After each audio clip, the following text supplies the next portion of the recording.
igual es un autor que para nosotros es importante. ¿Pablo Coelho, decís tú? Libre soy. Se me quedó pegada la canción a mí ahora.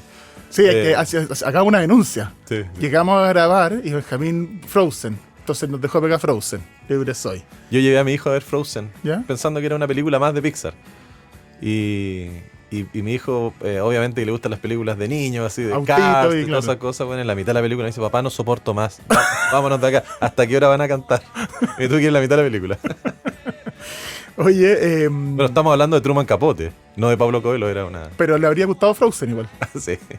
El asunto es que es importante Truman Capote para nosotros. Sí, es importante para cualquier persona que le guste la literatura, pero para nosotros especialmente porque en parte nuestro nombre de nuestra librería Truman se debe un poquito a Truman Capote también. Es como una especie de un homenaje. Sí, po. Es un escritor que escribió de todo. Y además Truman tiene que ver con the true man, el hombre verdadero también. El hombre verdadero es el que lee, el que se instruye. Nos inspiró un poquito para ponerle nombre a nuestra librería, ¿cierto? Sí, justamente. Y tiene y como tú decís, pues un gallo seco que para nosotros es importante, pero además tiene un factor que a mí me gusta mucho porque nosotros hemos hablado de que nos gusta mucho la literatura y nos gusta hablar de libros y nos gusta recomendar libros en la librería y todo eso, porque nos gusta sacarle también cierta como solemnidad que tiene la solemnidad como intelectual que tienen los libros.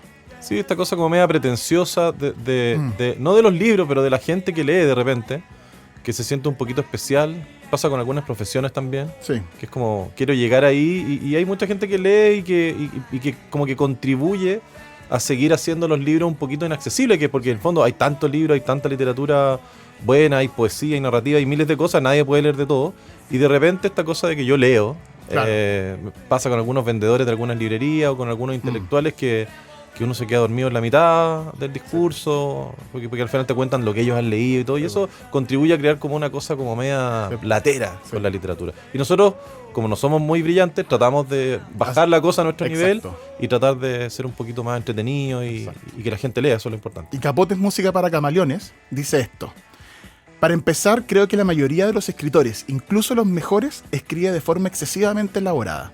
Yo prefiero quedarme corto, la sencillez y la claridad de un riachuelo del campo. Bonito, pues de eso se trata. Capote. Se quedó corto, además medía como 1,40 m. Pero un riachuelo en el campo, Sí. Clarito, limpio, bonito, eso... Bueno, y él contribuyó un poco, ya lo vamos a hablar, a cambiar un poco la literatura, Sí. hacerla un poquito menos solemne, menos latera. Bueno, el capítulo de hoy, Truman Capote. Primer párrafo, el podcast de libros de Matías Claro y Costa Zafiropoulos de Truman Libreros. Amigas y amigos, bienvenidos a un nuevo capítulo de Primer Párrafo. Hoy, un autor que, como decíamos, nos gusta mucho, lo admiramos, lo hemos leído así profusamente porque nos encanta. Hemos visto las películas, estamos viendo la serie. Sí, Truman Capote. Truman Capote. ¿Qué se puede decir de Truman Capote? ¿Qué se puede...? Yo pensé que me querías decir algo. Sí. No, yo pensé que íbamos a hablar de Pablo Coelho, honestamente. No sabría qué ¿No estás decir de Truman preparado? Capote. No me preparé. Bueno, Truman Capote hay que dar un par de datos así como medio wikipediescos para entender un contexto de su vida. Entender un poco de dónde él viene es una clave para también entender cómo termina Sí. su vida. Nace en Nueva Orleans, en Luisiana, en una granja en el sur. Su madre era una mujer un poquito arribista, un poquito aspiracional, bastante alcohólica, de frentón. Un poquito bastante. Un poquito bastante. Capote dijo en texto, en biografías, que escribir para él y leer fue una manera de paliar la pena, la soledad, un poquito el abandono también que él tenía. Y como sentirse muy pez fuera del agua, con unos intereses intelectuales. Él decía, cuando otros querían ir a jugar a la pelota o hacer deporte, yo estaba preocupado de querer leer y escribir. Entonces se sentía un poquito solo en ese sentido. Se acompañó en esa infancia de Harper Lee, una escritora muy famosa, autora de Matar a un ruiseñor. Vamos a hablar en profundidad de esa amistad porque es muy relevante. Oye, pero ahí paréntesis, qué coincidencia de que dos de los más grandes escritores norteamericanos hayan En el mismo pueblo. hayan sido amigos, bueno, en el mismo pueblo. En el mismo pueblo enano Sí. y los dos amigos. Sí, es bien asombroso eso. Y Truman Capote, desde niño muy prodigio, escribe unos cuentos, se los rechazan en alguna revista. Hasta a Capote le rechazaron el cuento, hasta todos parten así. Hasta que le publican ese primer cuento y de inmediato logra como el aplauso, una fama literaria, por así decirlo. Empieza a publicar. A los 23 años publica su primera novela, que es Otras voces, otros ámbitos, el 48, que es súper interesante porque estamos hablando recién posguerra, recién terminó la Primera Guerra Mundial, Estados Unidos en el pic de su masculinidad, virilidad después de haber ganado la guerra, y aparece este hombre chico, petaco, con voz de pito, abiertamente homosexual, que escribe una novela que trata el tema de la homosexualidad. Y esa novela le va extraordinario, le va muy bien. Hay ahí un vínculo con Gore Vidal, que es otro autor que tiene una diferencia. Gore Vidal era hijo de un senador, era como muy... Era pituco y tenía muy alcurnia. elite, y muy cuico y muy elite. Publica la primera novela, Gore Vidal, de la Segunda Guerra Mundial, eso lo hace muy famoso, y luego publica La ciudad del Pilar de Sal, que es una novela también homosexual, de dos hombres que no terminan mal. No terminan muertos. En esos años el código moral de las películas de Hollywood, por ejemplo, no había besos, no habían, y los homosexuales estaban absolutamente caricaturizados. Sí. Cuando aparecían. Cuando aparecían, exactamente. Entonces, Gore Vidal también marca un poquito justo en esos años. Entonces también en esos mismos años aparecen dos autores que tienen una propuesta de hablar de la homosexualidad, de escribir de la homosexualidad de manera muy natural. Y Capote nunca tuvo que decir que yo era, oye, yo soy gay, para nada. O sea, no tenía que decirlo, era porque que todo el decirlo, mundo sabía. se da cuenta. Sí. Y publica esa novela. Y luego viene Desayuno en Tiffany, viene A Sangre Fría, viene Plegaria Atendida, viene una serie de obras que son muy relevantes, que las vamos a revisar, pero eso es como un poquitito el contexto de Truman Capote. Ahora, yo te hablé de su madre y te hablé de su infancia. ¿Por qué eso es tan relevante? Es súper importante porque en el fondo en todos los escritores la infancia, la niñez los marca. En todas las personas, ¿cachai? Hay algunos que no tenemos la capacidad para transformar eso en una obra Claro. narrativa de calidad, ¿me entendí? Pero los escritores generalmente han tenido, o la mayoría, o ha tenido una infancia un poquito aislada, porque además los libros tienen como una doble cara. Una cosa de que te permiten viajar, te permiten abrir la mente, te permiten situarte en otros universos, pero también te aíslan un poco. La gente que lee, los cabros chicos que leen, generalmente viven en su mundito, y eso es súper bueno, pero también de repente se aíslan o recurren a la literatura como un refugio ante lo hostil que puede ser su medio ambiente.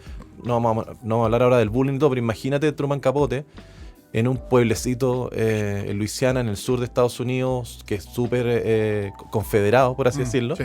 Y él desde chiquitito siempre fue homosexual. Siempre en la obra de Capote después se ve, ya vamos a hablar de la mamá, él muy parecido a su mamá, muy aspiracional, muy amante del arte, amante de las cosas lindas, de lo bueno, de aspirando siempre a otro estándar económico.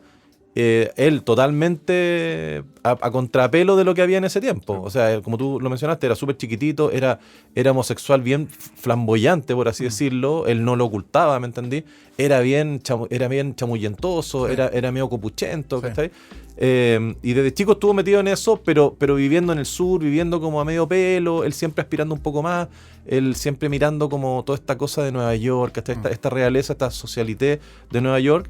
Y la mamá también, súper aspiracional, con problemas de alcohol. Él detestaba el tema del alcoholismo de la mamá, tiene recuerdos de su mamá, del perfume de la mamá, el perfume barato de la mamá mezclado con el copete.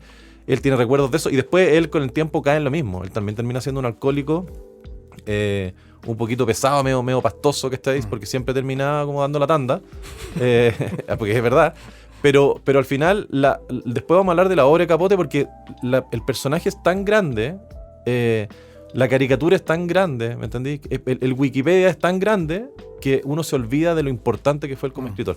Su mamá tuvo una relación como bien lejana a la mamá, pero siempre añorando ese cariño que la mamá no le daba, porque la mamá era tenía hartos pololos, tenía hartos amantes, ¿cachai? El papá de Capote desapareció del mapa rápidamente, y ella se casó con un tipo. Sí, como con un español cubano. Exactamente, con un español cubano que se llamaba José García Capote.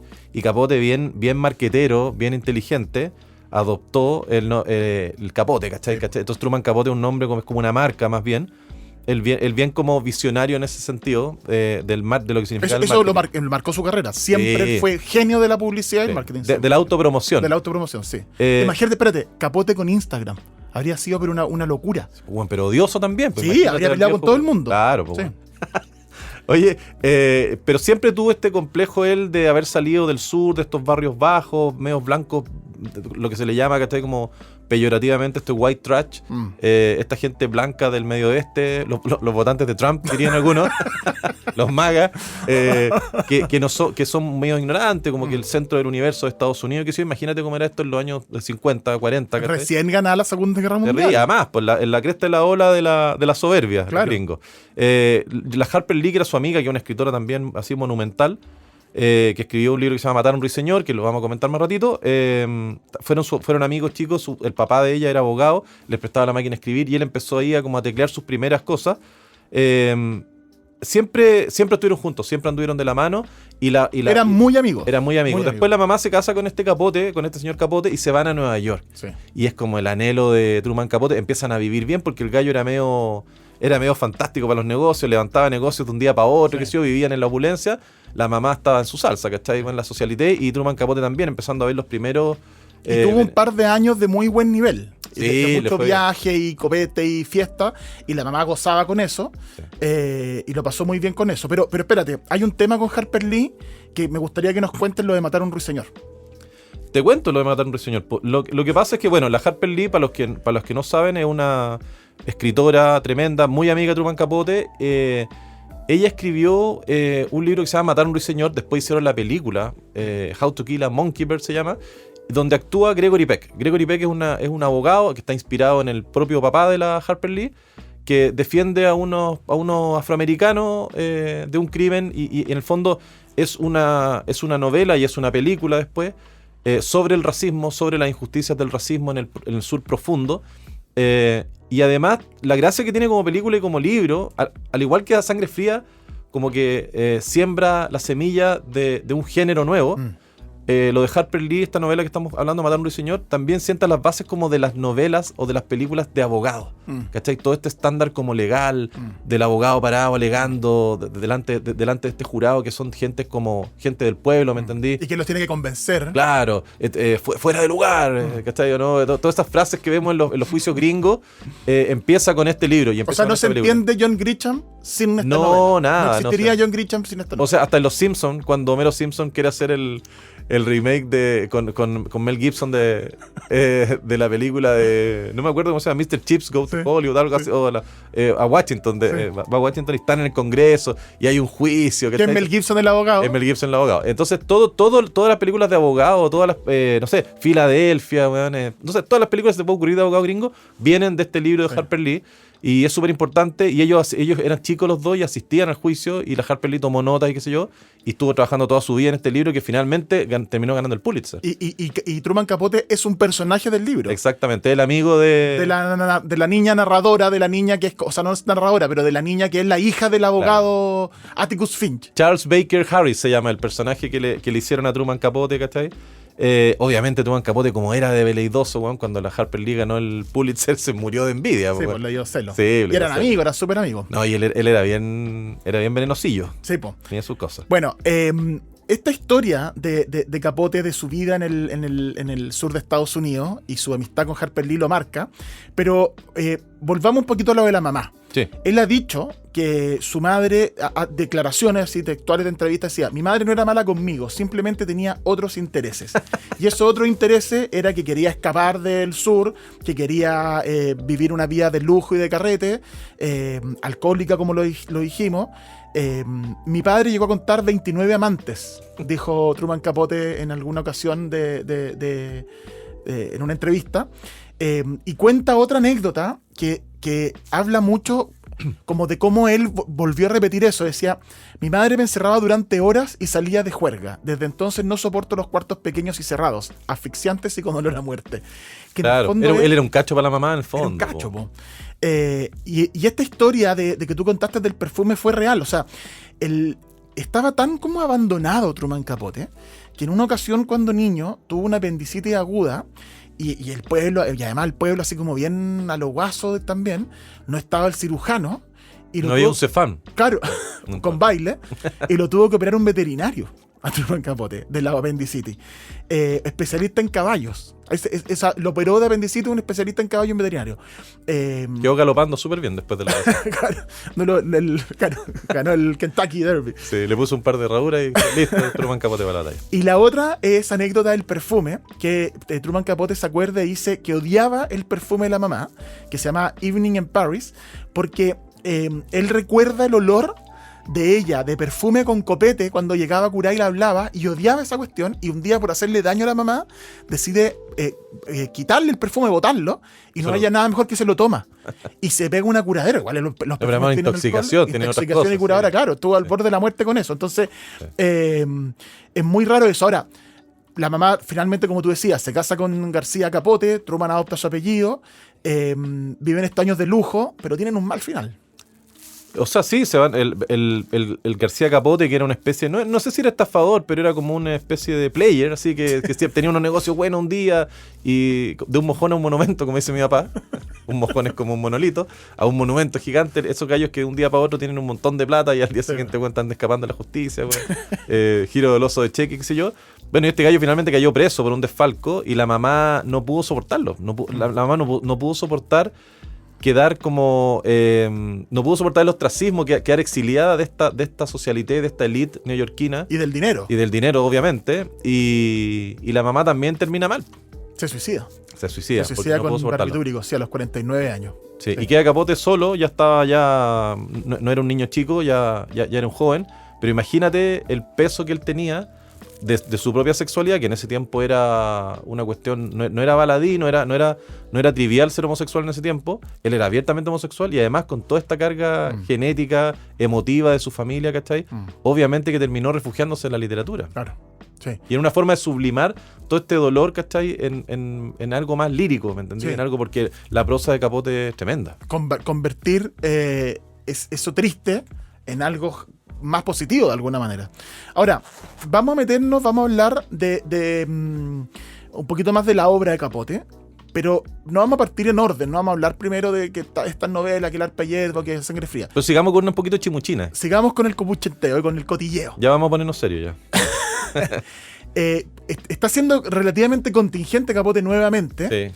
Gracias a la serie, digamos, a serie de televisión, porque se estrenó hace poco una serie que se llama Feud Capote vs. The Swans, Capote contra los cisnes, y eso tiene que ver con un libro de él y tiene que ver con los que él llamaba cisnes, que eran una amiga, que es Plegaria Atendida, que es un libro póstumo que se publica bajo el nombre Plegaria Atendida. Sí, aclarar una cosa, que la serie se llama Feud porque hay un creador, que es un gallo realizador de series que es bien famosito, que se llama Ryan Murphy, que creó esta serie y la primera temporada se llama Feud, pero está referida a la relación entre la Betty Davis y la Joan Crawford.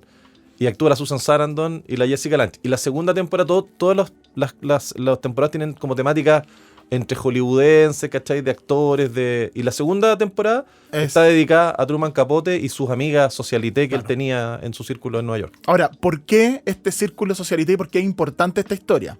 Porque Truman Capote, siendo ya un autor muy famoso, había publicado, por cierto, A Sangre Fría el año 66, vamos a hablar de A Sangre Fría. Desayuno en Tiffany, que Desayuno fue un bombazo. Tiffany, igual. La película, todo, sí, tenía un departamento exquisito en Nueva York y era muy famoso y organizaba fiestas y era un gallo muy importante en la elite intelectual, pero además la elite socialité. Sí. Tenía todo lo que había querido. Todo lo que había querido lo había logrado conseguir.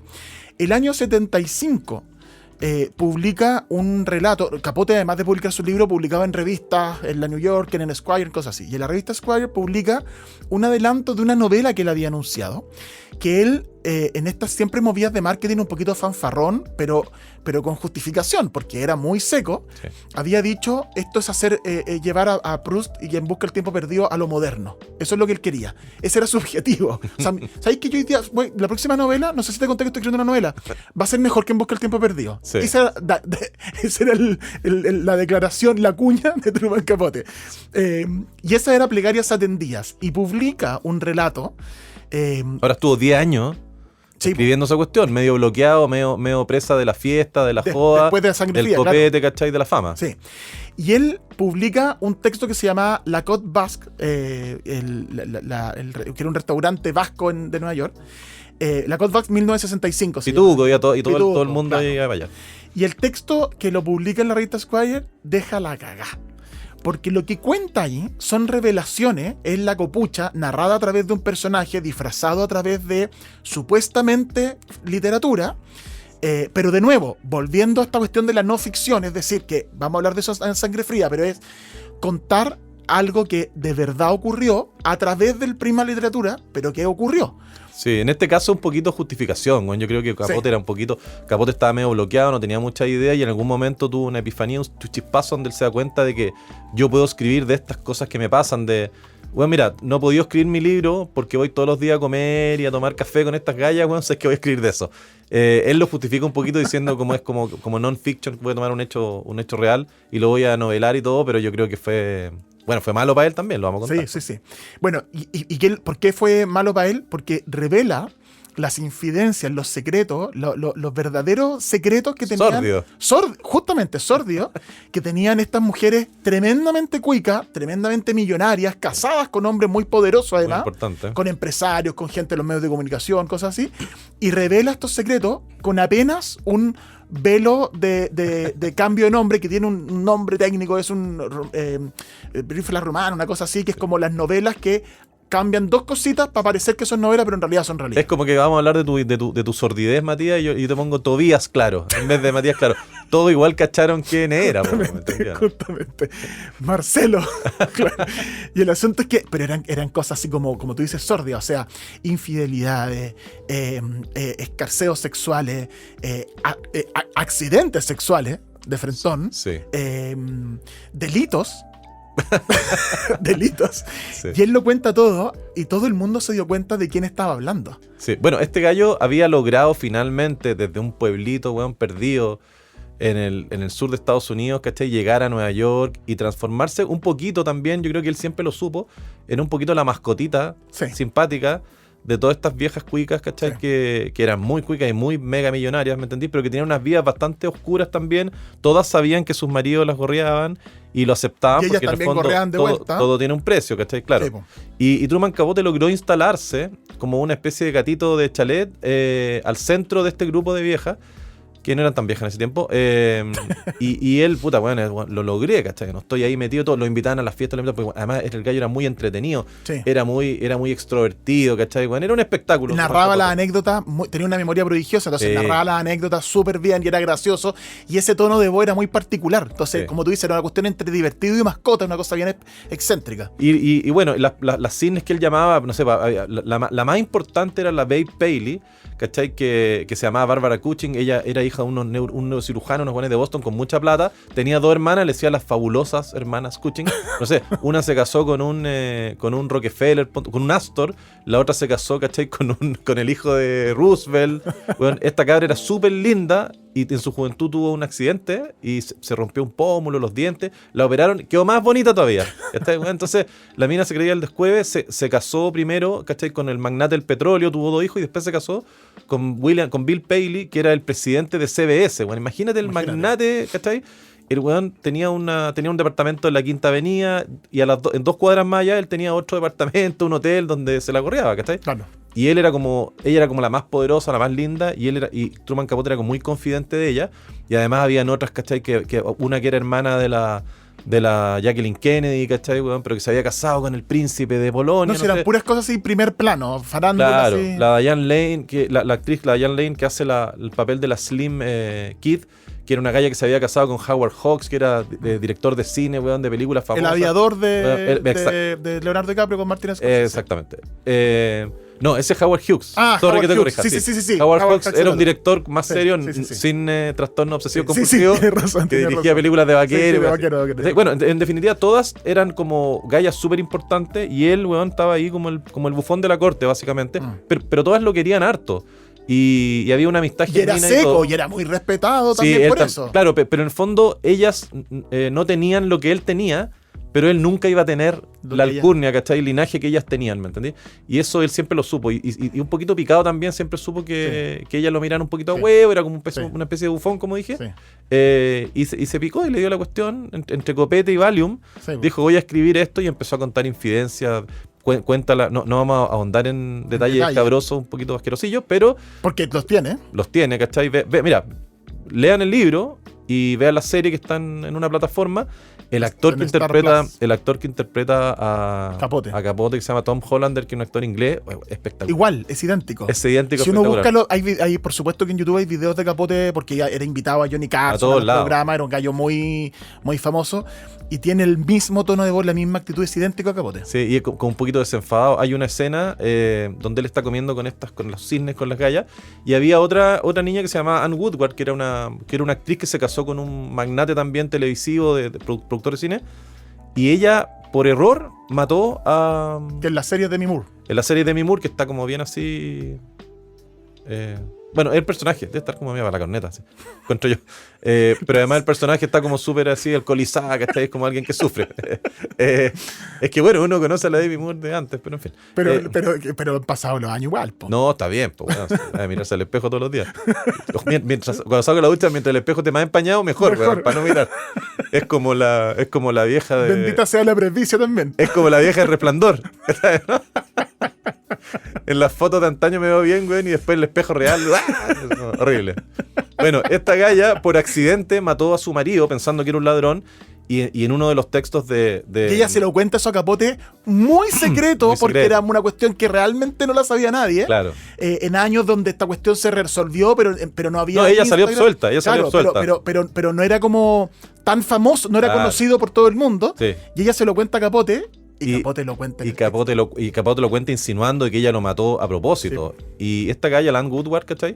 Mucha gente dice, o sea, los rumores son de que le llegó el texto antes de que saliera publicado en la revista, y ella se suicidó, producto No, de eso, antes de que saliera publicado. La vergüenza, el pudor que le dio, la tradición que Sí, sintió, y además de revelar su secreto, donde ella se sentía culpable de esta cuestión de haber matado a su marido por un error, tipo como la excusa que daba Pistorius, ¿te acordás? Sí, pues sí. Que decía, no, era un ladrón y agarró a la polola, a la pareja, dentro, Sí. bueno, algo Y, así. y el caso Pistorio era la pierna. Era- no estaba casado. No estaba casado, era la pierna. Bueno, y el asunto es que Bueno, y en el caso, espérate, para terminar, en el caso de la Babe Paley, él cuenta una infidelidad que tuvo el marido, el sí. Bill Paley, ¿cachai? Con una galla que era le decían Happy Rockefeller, que era la esposa del senador Rockefeller, o sea, del gobernador Rockefeller. Entonces, imagínate, todo el mundo sabía quién era, ¿cachai? Además, una historia bien sórdida, bien asquerosilla. En la serie se ve súper bien. La Naomi Watts interpreta a la Babe Paley, y pura actriz famosa, la Diane Lane, la Calista Flockhart, ¿cachai? La Molly Ringwald, que es una actriz de los 80. el desayuno, La Breakfast de mismo, Club. claro, fantástico. Entonces, la serie es súper entretenida, el libro es súper entretenido. Me encanta a mí la actuación del Tom Hollander. A muchos les fascina, y todo, obviamente, la actuación de Philip Seymour Hoffman como Capote en en la 2006, serie, donde ganó el Oscar al mejor actor y qué sé yo. Pero esta está así de buena y tal vez mejor. Sí. Sí.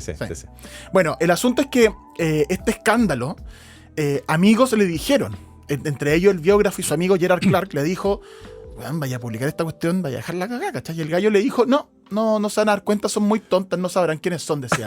O sea, Capote con una soberbia y una actitud así, como un poquito, como te decía, vengativa también. Sí, hay un resentimiento. De esto, contra estas mujeres. Y había un artículo donde a Capote lo habían nombrado como su mascota doméstica favorita.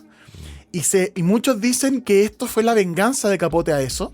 Como, ustedes me consideran eso, van a ver lo que hace la mascota. Ok. Y que la mascota publicó estas cosas. Y también decía él un par de frases que se han transformado de alguna manera también en leitmotivs de los escritores. Que a Capote le preguntaban así como, ¿pero por qué hiciste esto? ¿Por qué esperaban? Dice él. Yo soy escritor, uso todo. Uso todo. Y eso se conecta con Nora Ephron. ¿Te Sí, pues acuerdas el capítulo que de hablamos de Nora Ephron de Everything's Copy, en el fondo quiere decir como cualquier cosa puede servir de inspiración para escribir y todo.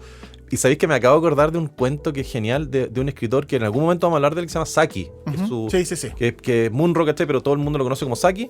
Y hay un cuento de un gato. Sí. Y que el gato siempre está metido en todas las conversaciones, en todos los chismes, está ahí en el comedor, está mirando y todo. Y el narrador es un gato. Y el narrador es un gato. Y el problema está en que el gato aprende a hablar después, pues. Entonces empieza a contar todos los chismes y todas las cosas de lo que escucha. Un poquito Truman Capote. Sí. Soy la mascota, ok. Bueno, ¿qué pasa Pero si la mascota aprende a se hablar pone- y a contar los chismes? Si las paredes hablaran. Es como- Exactamente. Bueno, y lo otro también es una frase que se supone que dijo Capote, que dice, nunca dejes que la verdad estropee una buena historia. Como porque le decían, habían cosas que no eran reales, oye, pero no importa, da lo mismo, nunca dejes que la verdad... Bueno, es una frase del creador de la novela de no ficción, pues bueno. O sea, no puedo dejar pasar nada, ¿cachai? Porque lo que importa es la historia. Justamente. Ahora, es eso, se supone que es de Mark Twain esa frase, pero que Capote la llevó a la realidad con la práctica. porque más en La Sangre Fría se supone también que pese a ser una novela no ficción, hubo algunos ajustes que hizo para hacer calzar las cosas. Sí. Pero muy, bueno, son esas frases que de Capote que lo marcan. Se supone que él quería hacer, que eso fue lo que te contaba yo antes, yo voy a hacer En Busca del Tiempo Perdido moderno. Sí. Y lo moderno, el copuchenteo de la elite, la Magdalena en el café, ¿cachai? Esas cosas, era este cotilleo en Nueva York. Sí. Y eso es lo que él se supone, la justificación literaria para hacerlo. Bueno, En Busca del Tiempo Perdido es una saga monumentalmente importante y también monumentalmente latera, Sí. por qué no decirlo, ¿cachai? De Marcel Proust, un escritor francés, weón, también era conocido homosexual, también parte de la socialité, ¿cachai? De París en ese tiempo. El weón escribía acostado, tenía un abrigo. Hay un libro que se llama El abrigo de Proust, que está por ahí, lo tenemos en Truman Librero, que es súper interesante. La historia del abrigo con el que él se arropaba para escribir. Y en el fondo, básicamente, En Busca del Tiempo Perdido son todo lo que él discurre y todo lo que él piensa de la sociedad, de las reuniones que él tiene, de cómo funciona esta cosa, de los que están mejor ubicados, los que están menos ubicados. Hay muchas cosas cotidianas, de repente tan cotidianas que aburren. Es un libro súper importante por el estilo, pero mucha gente, escritores, intelectuales, No lo han termina. reconocido no poder terminarlo porque es una cuestión bien ardua, es como una cosa es como quedar atrapado en brea de repente. Sí.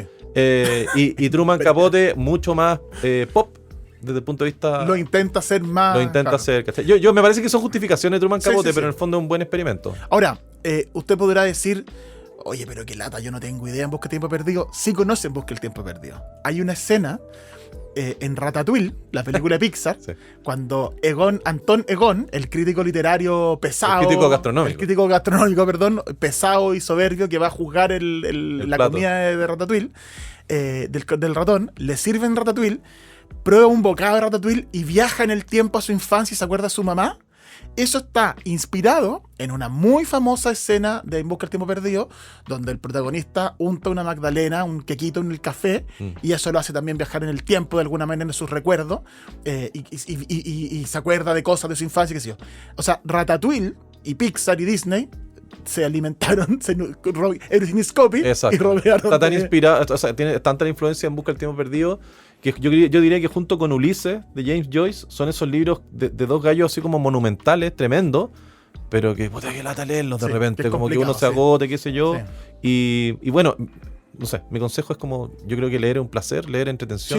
Si Y si no te gusta, tira. déjelo. O sea, si lo quiere empezar a leer, léalo. En el Camino a Swan, el número 1 en Busca del Tiempo Perdido, Sí, empieza a leerlo, y sí. si no le gusta, déjelo, no pasa nada. Ahora, cómprelos todos en Truman Librero, pero si no los quiere leer no importa, pero cómprelos. Vaya a vernos a la Pumanque, se sienta ahí, se toma un cafecito, al lado, se queda conversando con nosotros y pelamos a la gente igual como Capote. Sí. Nos sentamos a pelar.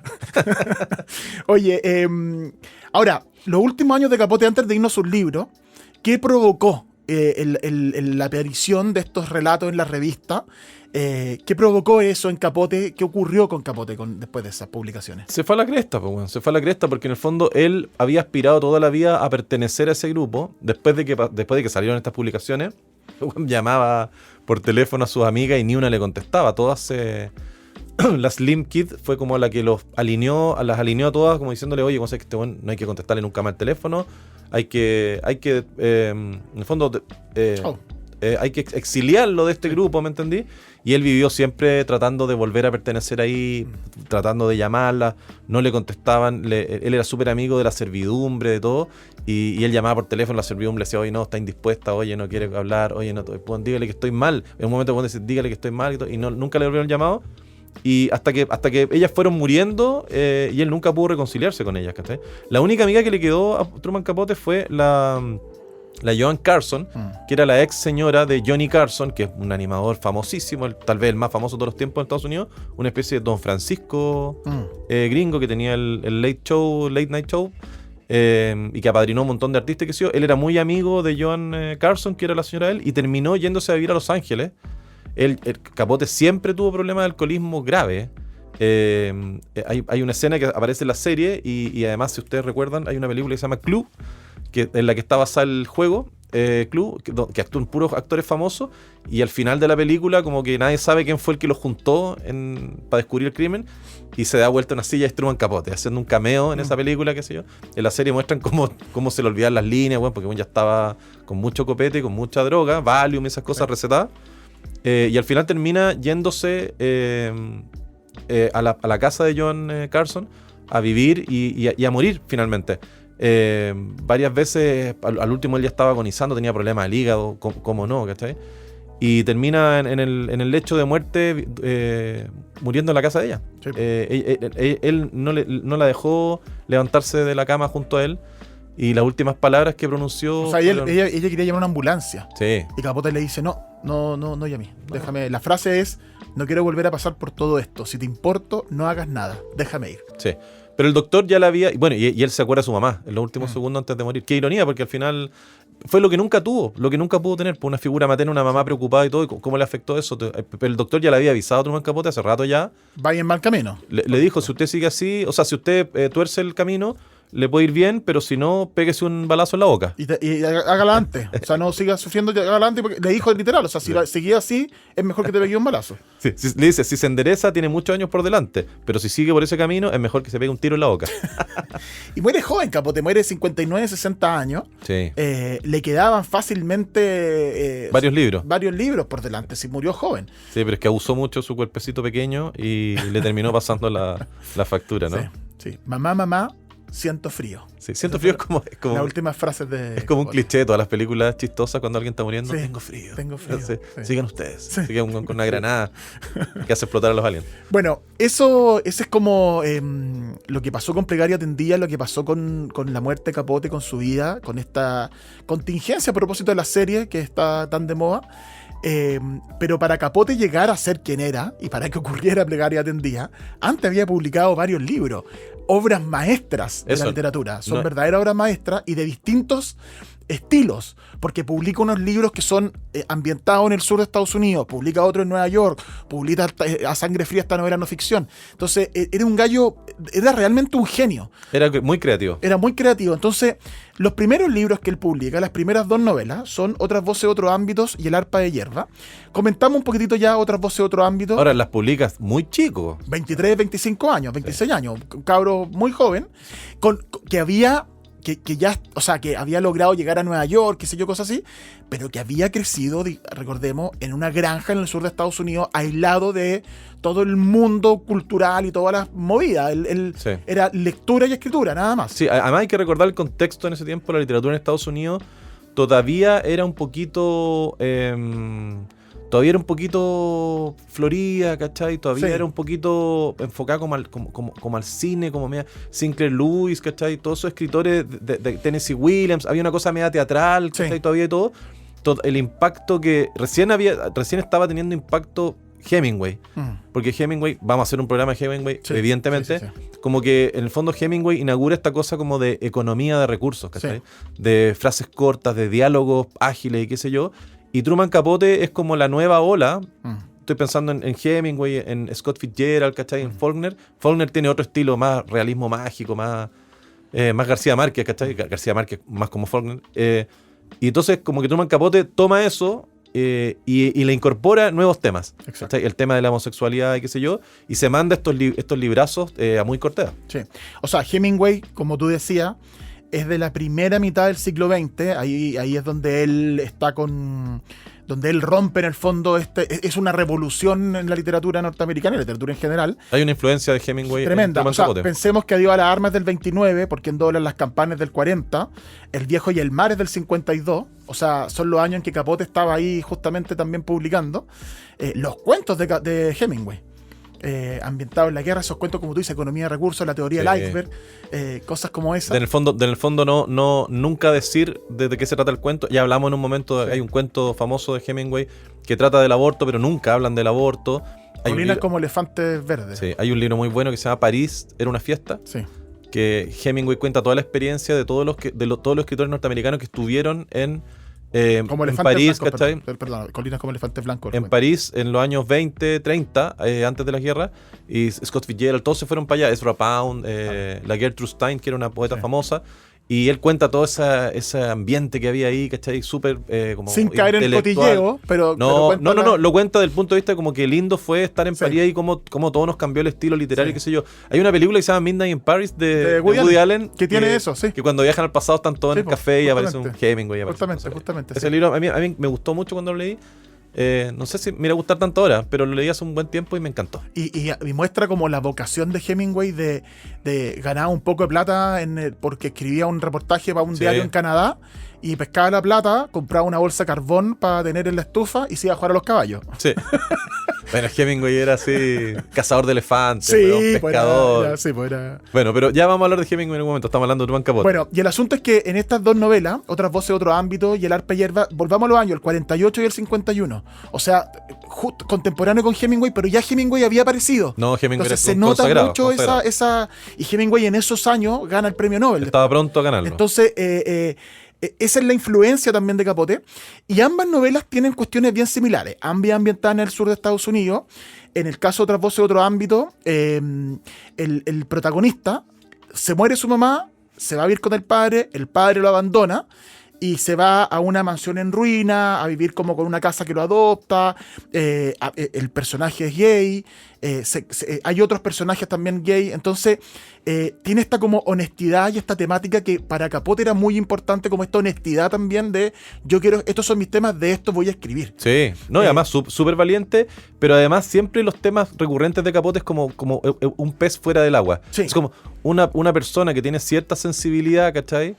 Pero que tiene un vacío existencial dentro, está metido en un ambiente mucho más tosco, más rudimentario, ¿cachai? Más violento, donde el weón no se halla, ¿me entendí? Sí, esos son los temas recurrentes de Truman Capote. Y en El arpa y hierba, lo mismo. El protagonista empieza con la muerte de su madre, se va a vivir a una casa con 2 tías solteronas, ¿cachai? Entonces siempre, cada una de las tías representa como algo, ¿cachai? ¿No? Justamente, sí, como ciertos valores. Sí. Entonces, esas dos primeras novelas, como de una primera etapa de Capote, hablan de su infancia y hablan de esa primera problemática. Este soy yo. Y luego el 58, de nuevo, ya era conocido, estas dos novelas lo llevan ya a un estándar literario importante. O sea, cuando él se va a Nueva York, se va como niño estrella más o menos ya, porque ya tenía 2 novelas publicadas muy joven y empieza a escribir relatos sueltos para las revistas, para la Harper, para la Vanity Fair, todas esas cosas. Mientras tanto, volviendo a la Harper Lee trabajaba en una empresa, en una línea aérea, una aerolínea, como secretaria. No sé, pero mientras tanto estaba escribiendo Matar a un ruiseñor secreto. Justamente. Capote ya vivía en Nueva York porque con su mamá se había ido para allá.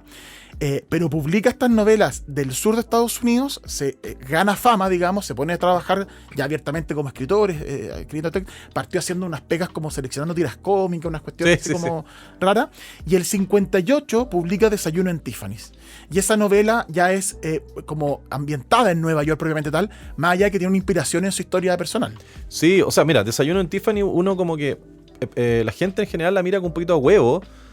La imagina como un bestseller, muy influenciado también por la película. Audrey Hepburn, además, que es el papel de ella. Preciosa, además, Audrey Hepburn en la película es como... Es icónica ella. Sí. Ahora, la película, ya lo hablamos en algún momento, no me acuerdo en qué capítulo, bueno, ya, pero lo hablamos en algún momento. Audrey Hepburn, sí. No, hablamos de Desayuno. Es que hablamos Seinfeld. En el capítulo Seinfeld. Sí, hablamos del capítulo Seinfeld. El capítulo Seinfeld hablamos... Ahí hablamos de Capote, no nos acordábamos de esto. Sí. No, para recordarle nomás el capítulo, en uno de los capítulos Seinfeld, George, que es un mentiroso, uno de los personajes, que es un chamullento terrible, se empieza a salir con una niña, la niña lo hace participar de un club de lectura, él no lee nada, por supuesto.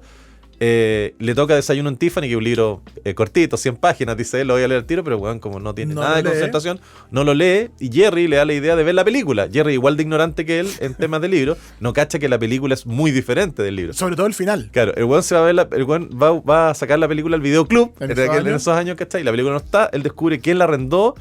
Y va a ver la película en la casa, es un impertinente, queda la embarrada y qué sé yo, pero logra ver la película y al final él está en el club de lectura y comenta cosas y él al final dice, bueno que Holly encontró el amor, ¿cachai? Y se casó con George Peppard. Ni siquiera habla del personaje, sino que habla del actor que interpreta al pololo de Audrey Hepburn en la película, pero todos sabemos que en la película... Y que es una licencia absolutamente libre la película, sí. Porque te interrumpí, perdona, pero el protagonista No, estoy acostumbrado, no hay problema. El protagonista de Desayuno en Tiffany es homosexual. El protagonista es homosexual, ¿cachai? Ella no se queda con él, obviamente, en el libro, pero en la película, como es mainstream, actúa la Audrey Hepburn. Código moral de Hollywood, qué sé yo. Claro, ella tiene un final feliz y termina. Entonces George dice, bueno, que lo bueno que al final ella se queda con George Peppard. Y todos lo miran y le dicen, oye, bueno, Fred es gay en el libro, sí. No leíste el libro, ¿cachai? Bueno, volviendo a Desayuno en Tiffany, todos la ven como una especie de bestseller, como porque un clásico, es lo que nosotros los libreros llamamos un long seller. Claro. Es un libro que se vendió mucho en su momento, pero que además se sigue vendiendo permanentemente porque la gente lo pide porque es un libro clásico. Ahora, si uno empieza a hurgar un poquito más, como dijo el urólogo, haciendo un examen de próstata, si yo hurgo un poco más profundo, me entero de que Desayuno en Tiffany en realidad también recoge un montón de las carencias, tiene un montón de este mundo que nosotros describimos, de estos personajes que en el fondo nacen en un ambiente que les queda chico. ¿Cachai? Hay una frase de la película que creo que es como hay tanto café para tomar en el mundo y yo solamente tengo esta taza. Eso refleja súper bien lo que sentía Truman Capote, ¿cachai? Que nació en un pueblo chico y el pueblo le queda chico, bueno, él quería estar en Nueva York, quería estar en grande, entonces la novela cuenta la historia del personaje que se llama Holly Golightly, que lo interpreta la Audrey Hepburn en la película, que en realidad el personaje se llama Lula Mae Barnes, que es un nombre súper como campirano, ¿cachai? Es el nombre real del personaje. Porque tiene, sin dar tanto spoiler, hay algo por la razón por qué se cambia el nombre. O sea, pero es una cuestión como aspiracional totalmente, porque ella se cambia el nombre a un nombre mucho más sofisticado cuando llega a Nueva York. Pero al final la Holly Golightly es una especie de, no voy a decir que es una putiña, porque no lo es, ¿cachai? No es prostituta, pero es aspiracional, sale con algunos gallos mayores, como medio con sugar plata, daddy, claro, le dan regalos, le dan luquitas, y ella vive súper bien, pero al final ella se tiñe el pelo, ¿cachai? ¿Me entendí? Vive haciendo dieta, tiene un estrabismo que lo oculta, siempre anda con lentes oscuros, entonces en el fondo es como tratar de fingir ser otra persona. Evidentemente que el personaje de Holly Golightly está inspirado un poquito en la mamá de Truman Capote, ¿cachai? La vieja era un poquito aspiracional, siempre tratando de casarse con algún gallo con plata que la pudiera mantener, ¿me entendí? Pero también el personaje tiene mucho de Truman Capote, de esta cosa de que yo quiero vivir la vida, el descueve, ¿cachai? Que la quiero vivir bien, quiero gozar de las riquezas, ¿cachai? Quiero gozar de lo lindo que tiene la vida. Y se llama Desayuno en Tiffany porque la Holly no tenía un 20, siempre andaba como a patadas con los piojos, ¿cachai? Vivía en un departamento donde todos la criticaban porque ella metía gallos en la noche, qué sé yo. Y ella se paraba en la vitrina de Tiffany's, ¿cachai? De la famosa tienda de joyas y qué sé yo. Y ella se comía un croissant con un café y tomaba desayuno en Tiffany, mirando la joya detrás del vidrio, inaccesible para ella, todo lo que ella nunca iba a poder tener, ¿cachai? O todo lo que ella quería tener, ¿me entendí? Mira esta frase de este diálogo de Desayuno en Tiffany. No se enamore nunca de ninguna criatura salvaje, Mr. Bell, le aconsejó Holly. Esa fue la equivocación del Doc. Siempre se llevaba a su casa seres salvajes, halcones con el ala rota. Otra vez trajo un lince rojo con una pata fracturada. Pero no hay que entregarles el corazón a los seres salvajes. Cuanto más se los entregas, más fuertes se hacen, hasta que se sienten lo suficientemente fuertes como para huir al bosque. Lindo, pues eso es la Holly Golightly. Además, esa es la pomada que ella vendía, la de un ser salvaje, pero en realidad era un ser como súper vulnerable. Hay una frase de ella también en el libro, perdón, que es como los pájaros no nacen en jaulas, los pájaros nacen volando, libres, ¿cachai? Y ella sentía como un alma libre, ¿cachai? Como un muy Capote. Muy Capote, como un ser salvaje, ¿cachai? Que al final, como lo hizo Capote en Plegaria Tendida, termina mordiendo a la gente que lo cobijó, ¿cachai? Entonces, pero la Holly Golightly en el fondo hay un tema ahí como de... ¿cómo lo explico? Como de en el fondo soy vulnerable, tengo un montón de carencias, soy súper insegura, pero vendo la pomada de que soy una galla súper segura, que tiene todo controlado, qué sé yo. Capote la escribía como una geisha americana, más que como una prostituta. Sí. Eso fue un tema. Le preguntaron en la prensa, los críticos y la prensa le decía, oye, pero la protagonista es una prostituta. Porque, de nuevo, el código moral de la Hollywood, el ambiente que vivía ahí, era lo que escribíamos antes, que esto es real de las películas, el código moral. Si había una infidelidad, nunca ganaban los amantes, siempre se quedaba el matrimonio. Tenía que volver con la señora. El marido, claro. Los homosexuales nunca tenían amor, eran como caricaturas, Sí. no habían besos, escenas muy eróticas en pantalla, cosas así. Entonces, que una persona, entonces esta mujer Que un libro de aquella época, que una película de aquella época. tocar esos temas era como desafiante. Bueno, pero si no era prosti, pegar en el palo, weón. Pero ella Claro. era como. Pero en el fondo los hombres eran como no era una forma de ganarse la vida, sino que los hombres eran un medio para llegar a lo que ella quería, Sí. ¿cachai? Y ahí yo digo que es como distinto, ¿cachai? Entonces, hay una escena súper buena que es como ella en el fondo en algún momento se quiere ir y el gato no tiene nombre. Ella tiene Claro. un gato, ¿cachai? Porque no quiere estar ella apegada Atada a a nada, ¿cachai? Si le pongo nombre, ya tiene una identidad y no voy a querer regalarlo. Y al final ella dice, bueno, el gato, chao, lo tira por ahí, ¿me entendí? Pero después lo va a buscar. Y se lo deja a Fred. ¿Quién es Fred? El narrador de Que la... vendría siendo un poquito Capote. Que no tiene nombre el narrador. Lo que pasa es el narrador no se llama Fred, es Truman Capote, obviamente, pero ella le dice Fred porque el narrador le recuerda a su hermano que murió en la guerra, sí. ¿cachai? Qué sé yo. Entonces, la Holly Golightly al final nunca está contenta con lo que tiene, nunca está contenta con quién es, ¿cachai? Y eso es un poquito Truman Capote. Y Go Lightly además es como ir livianito. Sí, Es como, ¿cachai? Go Lightly. Go claro. Lightly, ¿cachai? Ir como livianito por la vida, así como sin comprometerse mucho. Ni emocionalmente, ni claro. Bueno, y esta novela la rompe Sí. también, consagra ya definitivamente a Truman Capote. Si ya había publicado 2 novelas ambientadas en su infancia de alguna manera, esta es una novela ya como de su adultez, de Nueva York, Neoyorquina. de otra cosa, ¿no? Más allá que los personajes venían también de pueblos similares, en la historia eran muy Capote también. Todos vienen de ahí, weón. Todos vienen de ahí. Y ahí de Capote viene una historia que realmente es fascinante y que la película Capote que tú has mencionado, donde actúa Philip Seymour Hoffman, retrata esta historia que es A Sangre Fría, que la publica el 66, pero que empieza mucho antes a escribirla y que la verdad es una de las grandes novelas de la literatura universal. Es realmente buena. Así Sí. como realmente buena. Es súper entretenida además, pero además es realmente buena. ¿Por qué Sangre Fría es tan importante? Puta, no sé si yo estoy en condiciones de... No sé si tenemos la cabeza para decirlo, Para pero... explicar eso. No sé si estamos ahí. Mejor que la gente lo googlee. Pasemos al tema siguiente. Dejémoslo atacar el libro. Hasta acá llega. Bueno, muchas primer gracias. párrafo. Me declaro incompetente. No, mira. Bueno, ya hemos leído A Sangre Fría muchas veces. Es un libro, además de ser un libro que fue un bestseller así como rimbombante en su momento, también es un libro como de estudio, que lo tienen que leer los niños en los colegios. Me En imagino que periodismo se lee. todos los periodistas tienen que haber leído A Sangre Fría, ¿cachai? ¿Por qué? Porque en el fondo, más allá de ser un libro muy entretenido y muy bueno, pensado como apreciado como novela, es un libro que crea un género que después, bueno, los argentinos ahí, me contabas el otro día, los argentinos siempre están atribuyendo a ser los primeros en todo, güey, y dicen que hay un libro que se llama Operación Masacre del 57, que es el primer libro, claro. Sí, de Rodolfo Watch, que Ah. también es un autor importante y que habría hecho esto de aplicarle a un reportaje, a una cuestión de periodismo, elementos y herramientas de la literatura, es decir, diálogos, imágenes, descripciones, metáforas, Como si analogías. fuera una novela, una cosa más narrativa, ¿cachai? Más Pero narrativa, a y eso partir sería de- Operación Masacre. Bueno. Pero el que realmente marca y populariza realmente esto es A Sangre Fría. ¿Quién se acuerda de Operación Masacre? Po? ¿Quién quería ir a tu partido? Como dice Maradona. Oye, no, bueno, entonces...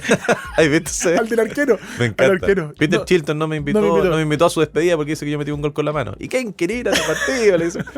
Bueno, volviendo a Sangre Fría. A Sangre Fría es el primer libro que toma un hecho crudo, un asesinato, y lo transforma en una novela. Entonces uno está leyendo Sangre Fría y no sabe si es una novela, bueno, no sabe si es una noticia, porque es una mezcla de género.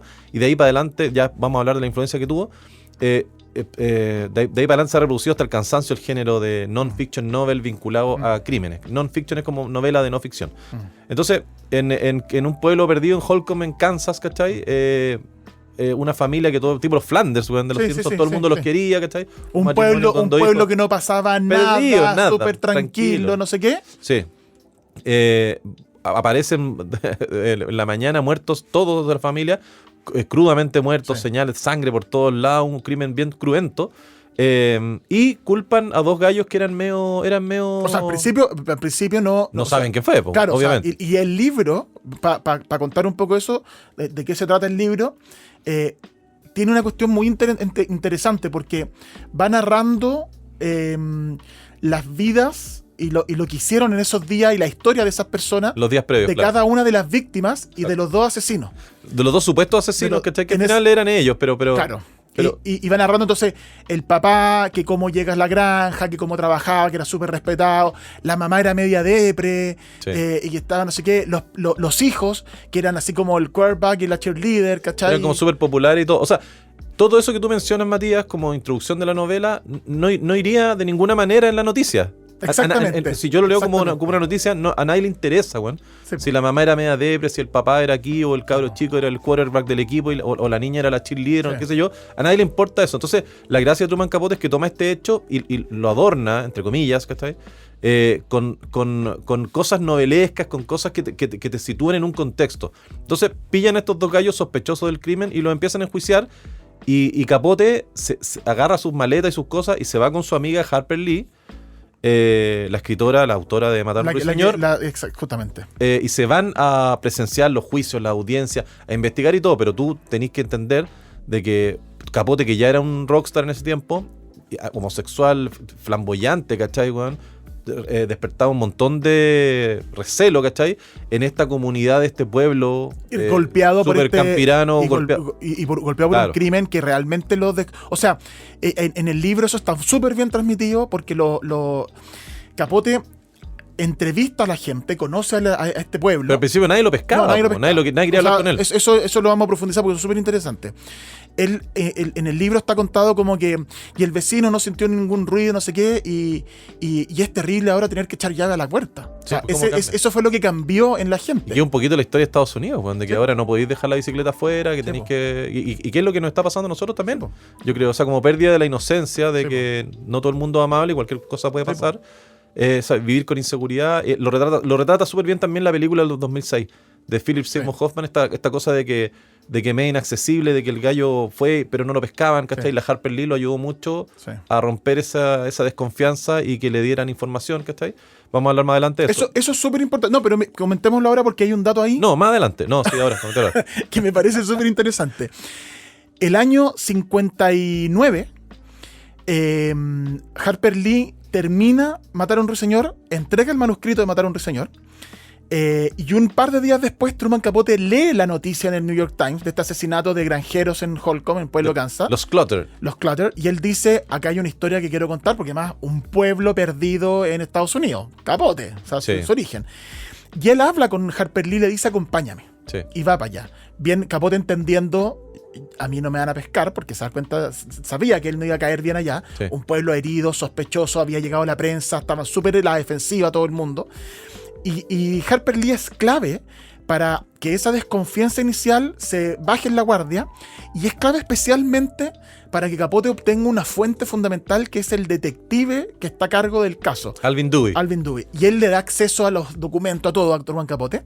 Eso es fundamental.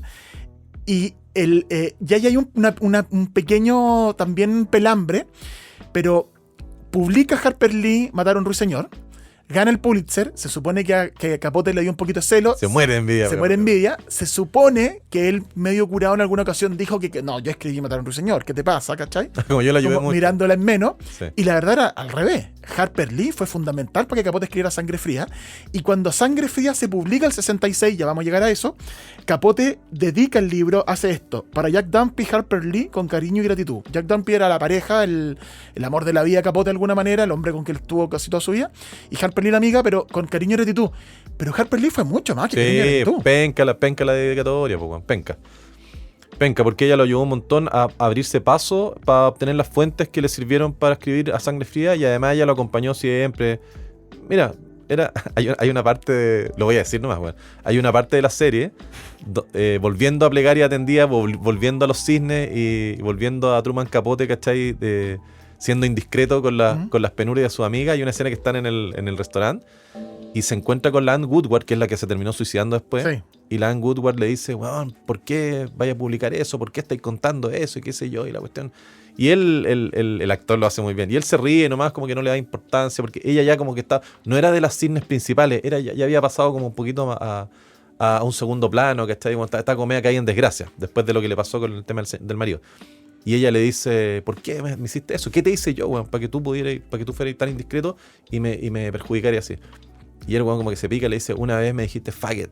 Que faggot es como un despectivo gay.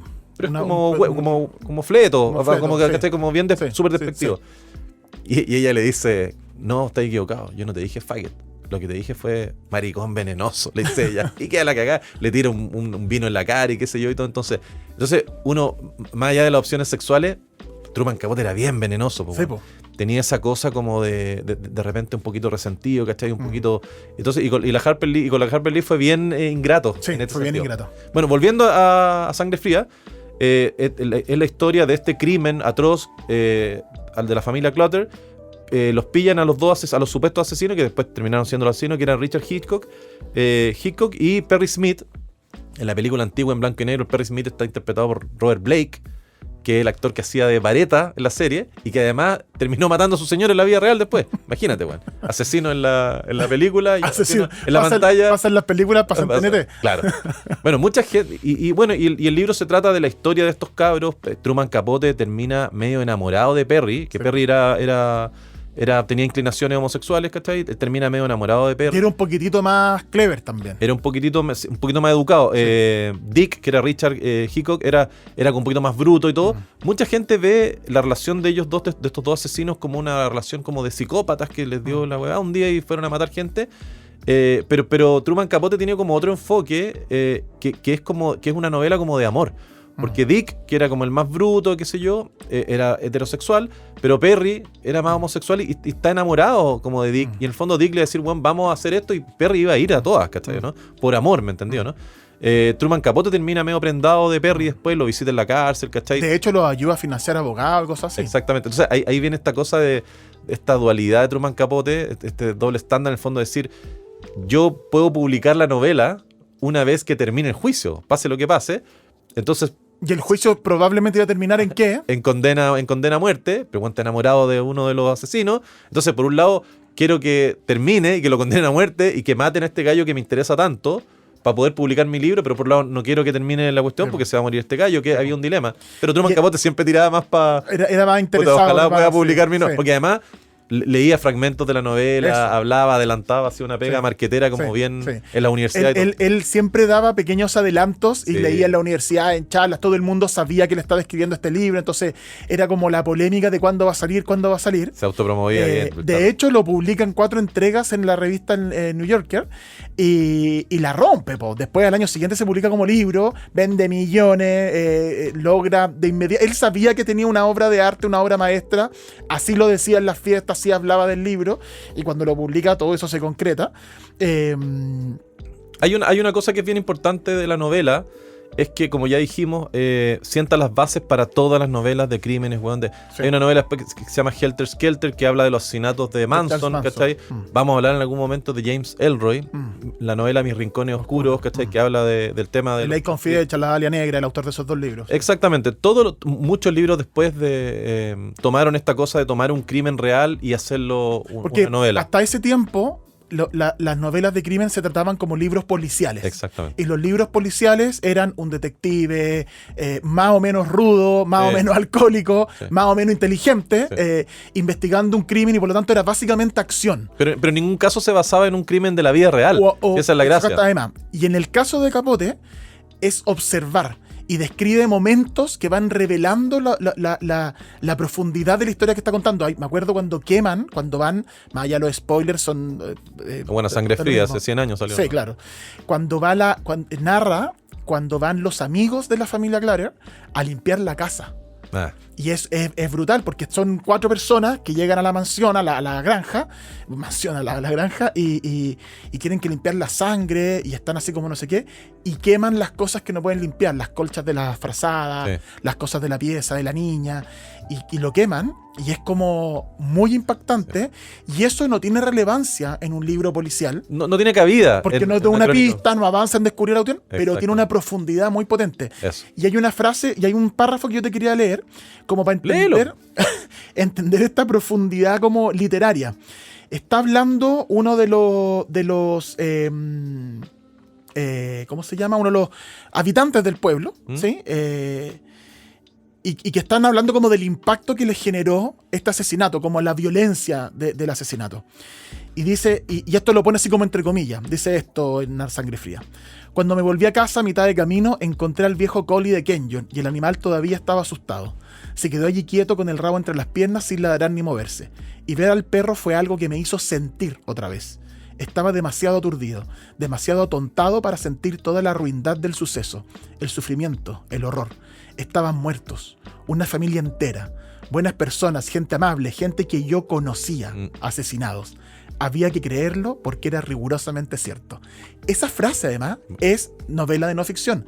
Había que creerlo porque era rigurosamente cierto. Sí. Bueno, que ese párrafo que te acabas de leer te habla de la maestría de Truman Capote, cómo manejaba las palabras, cómo te transmite que el gallo al final, bueno, nos mataron a todos, pero el perro quedó vivo. Entonces, al ver al perro, como que uno... volvió a sentir humanidad de alguna manera. Exactamente. No, Truman Capote está lleno de la lectura de él, además es muy ágil, es muy entretenido, ¿cachai? En La Sangre Fría hay 8.000 páginas de investigación que el buen revisó y chequeó para poder armar esta cuestión. Entonces se ve como una novela de, no sé, 400 páginas, pero todo lo que hay detrás de eso es súper interesante desde todo punto de vista. Ahora, de alguna manera Sangre Fría adelanta lo que va a venir con Plegarias Atendidas, que es el inicio de este programa, ya acercándonos al final, porque Capote había estado tan encerrado, tan frustrado y ha pasado tanto tiempo, estuvo así alcoholizado, deprimido por la novela, que no salía, estaba desesperado con eso, este dilema moral que tú describes de estoy medio enamorado, me preocupan estos delincuentes, pero los van a matar y yo necesito que los maten para publicar mi novela.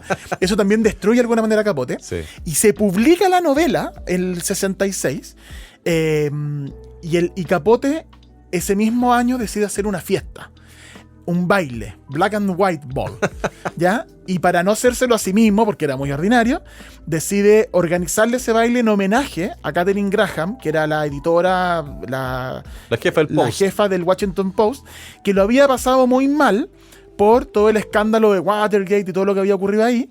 Entonces, a Katharine Graham. Entonces ella le hace este honor.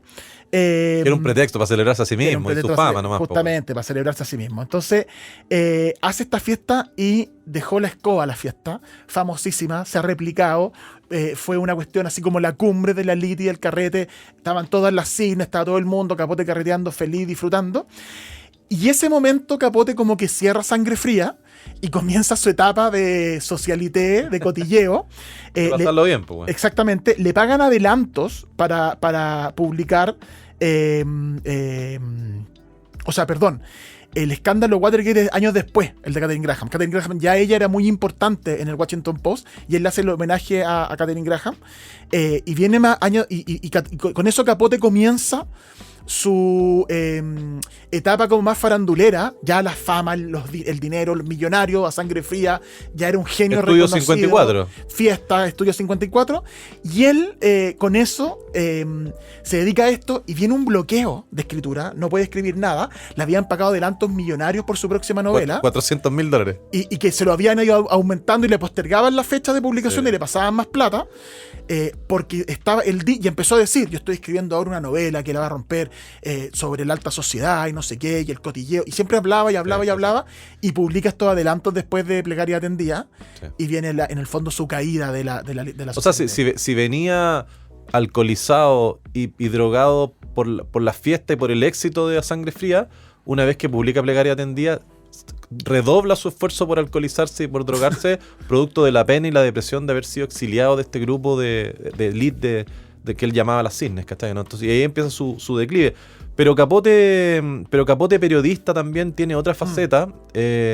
Hay 2 libritos chicos que se los recomiendo, que me encantan. Uno que se llama Retratos, que yo tengo una edición de Anagrama, pero que en la portada sale una foto de Truman Capote bailando con la Marilyn Monroe. Tú tienes otra edición también bien bonita de otra editorial. Y en esos retratos, que justamente son como retratos semblanza, él entrevista a Marlon Brando en su viaje a Japón, cuando estaba filmando Sayonara. Marlon Brando no le gustó mucho lo que escribió Truman Capote, pero habla de la Marilyn Monroe, una Marilyn Monroe súper vulnerable, ¿cachai? Como que te muestra otro enfoque. Habla de John Huston, entrevista a Somerset Maugham, que es un escritor fantástico, que en algún momento vamos a hablar de sus libros, Servidumbre Humana, Del Filo de la Navaja. Las fotos en aquel entonces de las publicaciones fueron tomadas por Richard Avedon, que era un fotógrafo crack famoso en ese tiempo, que también es objeto de una de las semblanzas de Truman Capote. Entonces, léanse este relato, esto se llama Retratos, son buenísimos porque combinan esta maestría que tenía Truman Capote por el relato corto, pero también con la observación de la naturaleza humana, ¿ya? Y hay otra novelita corta que tiene una historia súper buena, que Truman Capote no la pescó mucho, de hecho la botó a la basura. La publicó como revista, ¿no? En una revista, pero no la retomó. Pero al final en el 2004 se volvió a encontrar el manuscrito completo, porque Truman Capote no le gustó y la había botado a la basura. Sí. No la había botado a la basura, la tenía en una caja con sus cosas, Sí. y la bajó un día y el conserje la guardó y la redescubrieron, ¿cachai? Que es un librito chico que se llama Crucero de Verano, y se trata de una niña, la Grady McNeil, que tiene 17 años, los papás se van a un crucero por Europa y ella no quiere ir, y todos dicen, oye, ¿por qué no quiere ir la niña? Bueno, porque está pololeando con un cabro de mucho más baja estofa, de más baja escala social, ¿cachai? Que un judío de 23 años, ¿me entendí? Y ella se quiere quedar en el departamento sola con él, y se empiezan a enamorar, y lo que empieza como con una cosa bastante inocente termina en términos mucho más duros y todo, pero es un pequeño librito lindo, pero horrible. Claro. ¿Cachai? Por el contenido está todo el mundo de Truman Capote. La gente se dice mucho de Truman Capote que siempre habló mucho mejor de los ricos y de los encumbrados que de los pobres, ¿me entendí? Porque era el mundo al que él quería pertenecer y que terminó perteneciendo, pero nunca del todo. Bueno, eso que tú estás diciendo, y para cerrar con una anécdota con Gore Vidal, que comentamos algo de este otro autor. Gore Vidal era hijo de nieto de senadores, muy cuico, qué sé yo. Y eran, al principio fueron amigos, tenían cierto respeto, y después se empiezan a odiar. En algún momento Capote injuria, calumnia a Gore Vidal de que se supone que lo habían echado a una fiesta en la Casa Blanca, que había sido ofensivo con la Jackie Kennedy y cosas así. Gore Vidal lo demanda. Gore Vidal lo demanda y Capote se caga de la risa y como que me va a demandar, y Capote tiene que terminar pidiéndole disculpas públicas. Sí. Y se odiaban. Cuando muere Gore Vidal, Capote dice, qué interesante giro en la carrera de Gore Vidal cuando se muere. Pero por ejemplo, Gore Vidal se refería a Capote, o sea, cuando fue esto de este pelambre de la Jackie Kennedy, Gore Vidal dice, estoy deseando encontrarme ese asqueroso renacuajo.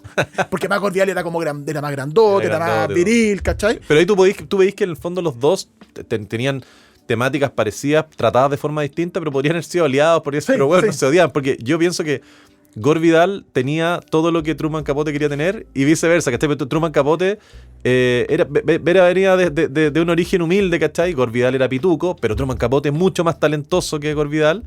Y Gore Vidal también es un poquito celoso del talento y de la fama de Truman Capote. Bueno, hay una frase que dice Gore Vidal de Truman Capote que es Truman Capote toda la vida ha querido llegar de donde yo he querido salir. Es fantástica esa frase, pues, bueno. Y la verdad es que lo revela a los dos. Sí. A los dos. Sí. Bueno, Truman Capote, un tremendo autor. Vale mucho la pena leerla. Pueden ver las películas también como para hacerse una idea. Pero leer los cuentos, leer A Sangre Fría, leer Desayuno en Tiffany tiene 100 páginas. Sí. Breve, se lo pueden leer en un fin de semana. Pero tiene una enjundia. Sí, pues carnecita harta. Sí. La película también está buena, pese a estas diferencias que le avisamos del spoiler.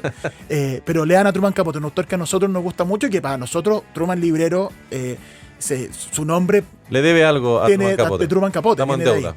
Escribir como un riachuelo claro, como sí. Esa frase que les leímos al principio de Truman Capote. Eso fue el primer párrafo, amigo. Bien, estuvo bien el capítulo dedicado a Paulo Coelho. Nos vemos en una próxima ocasión. Abrazo. Primer Párrafo es un podcast original de Emisor Podcasting. Encuéntralo en emisorpodcasting.com, Spotify, YouTube y donde sea que escuches podcast.